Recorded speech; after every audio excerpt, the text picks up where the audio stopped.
여러분, 한창 코딩에 집중하고 있는데 제일 중요한 순간에 개발 툴이 딱 멈춰버리는 경험 다들 한 번쯤 있으시죠? 바로 그 황당하고 막막한 순간, 오늘 바로 그 이야기부터 시작해볼까 합니다. 네, 바로 이 메시지. 엔티그래비티 서버가 예기치 않게 충돌했습니다. 화면에 이 한 줄이 뜨는 순간 그냥 모든 게 멈추는 거예요. 자, 지금부터 우리 모두 이 메시지를 딱 마주한 그 개발자가 됐다고 생각하고 이 문제를 같이 한번 따라가 보시죠. 증상이 정말 사람을 절망스럽게 만들죠. 아이디는 먹통이죠. AI 기능? 복구 안 됩니다. 재시작을 아무리 눌러봐도 똑같아요. 계속 그 충돌 화면으로 돌아오는 거죠. 뭐랄까, 말 그대로 실패의 무한 루프에 갇혀버린 겁니다. 자, 바로 여기서부터 한 코더의 악몽이 시작됩니다. 이게 그냥 단순한 오류가 아니잖아요. 진짜 많은 개발자분들이 이거 내 얘기다 하실 만한 그런 상황인 거죠. 구체적으로 뭐가 어떻게 안 되는지 한번 볼까요? 일단 AI 기능 복원 중이라는 메시지만 뜨고 감감무소식이에요. 그리고 오류 메시지는 계속 반복되고요. 그러니까 결국 제일 중요한 AI의 자동 완성이랑 채팅 기능이 아예 죽어버린 거죠. 완전 무용지물이 된 겁니다. 좋아요. 이제 뭐가 문제인지는 알았어요. 그럼 이제 왜 이런 일이 일어났는지를 파헤쳐 봐야겠죠? 마치 탐정처럼 이 사태를 일으킨 디지털 범인의 정체를 한번 밝혀보겠습니다. 자, 유력한 용의선상에 오른 범인은 크게 둘입니다. 첫 번째는 손상된 캐시 파일. 이게 뭐냐면 책상이 너무 지저분해서 뭘 찾아야 할지 모르는 상태. 딱 그거라고 보시면 돼요. 프로그램이 혼란에 빠진 거죠. 두 번째는 방화벽 차단. 이건 좀 웃기는데 너무 열정적인 경비원이 VIP까지 막아서는 그런 상황인 거예요.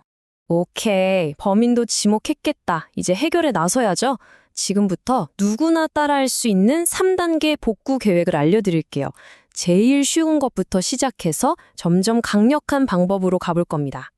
자, 1단계 소프트 리셋입니다. 이건 가장 부드러운 방법이에요. 그냥 프로그램 설정을 살짝 새로 고침해준다고 생각하시면 돼요. 뭐 복잡한 거 없고 컨트롤 쉬프트 P 눌러서 리셋 온보딩 검색하고 실행하면 끝! 간단하죠? 그런데 말이죠. 이 개발자한테는 이게 안 먹혔습니다.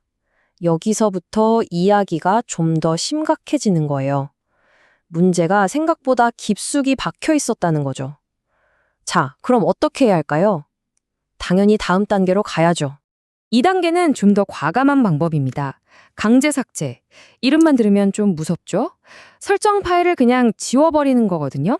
근데 진짜 중요한 거 절대 걱정하지 마세요. 여러분이 짠 코드는 안전합니다. 하나도 안 날아가요. 이건 그냥 꼬여버린 설정만 날리는 거예요. 아까 말한 그 지저분한 책상을 한 방에 싹 치워버리는 거랑 똑같습니다. 그리고 결과는 와, 성공입니다. 이 개발자한테는 이 방법이 정말 마법처럼 통했어요. 아이디가 아주 깨끗하게 처음 설치한 것처럼 다시 실행된 거죠.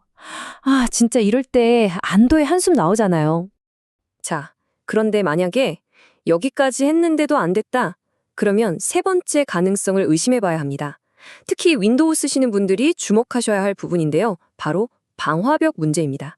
아까 말한 그 열정 과다 경비원 있죠? 그 친구가 문제일 수 있어요.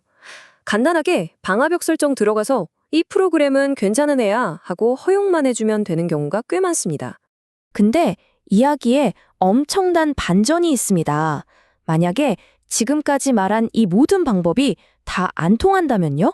그럼 문제는 소프트웨어가 아닐 수도 있다는 겁니다. 완전히 다른 차원의 문제에 부딪히게 되는 거죠.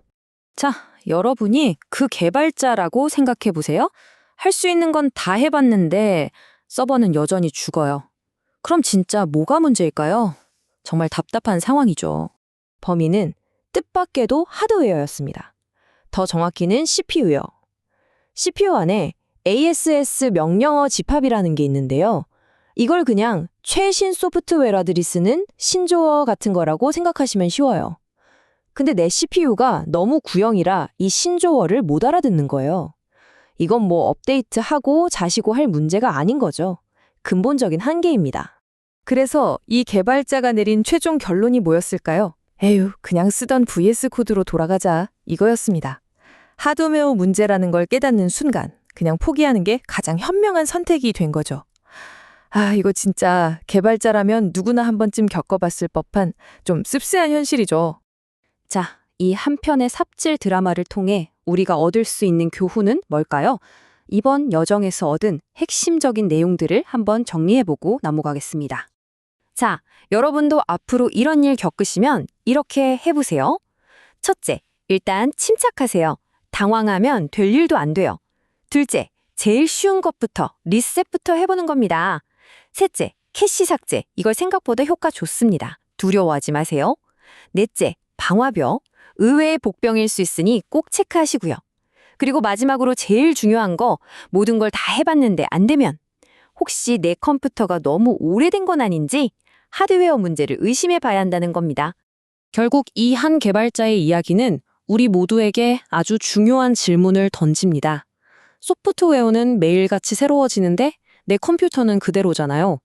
이 빠르게 변하는 최신 기술과 내 책상 위 하드웨어의 현실 사이에서 우리는 어떻게 균형을 찾아야 할까요? 이건 단순히 개발자만의 고민은 아닐 겁니다. 여러분은 어떻게 생각하시나요?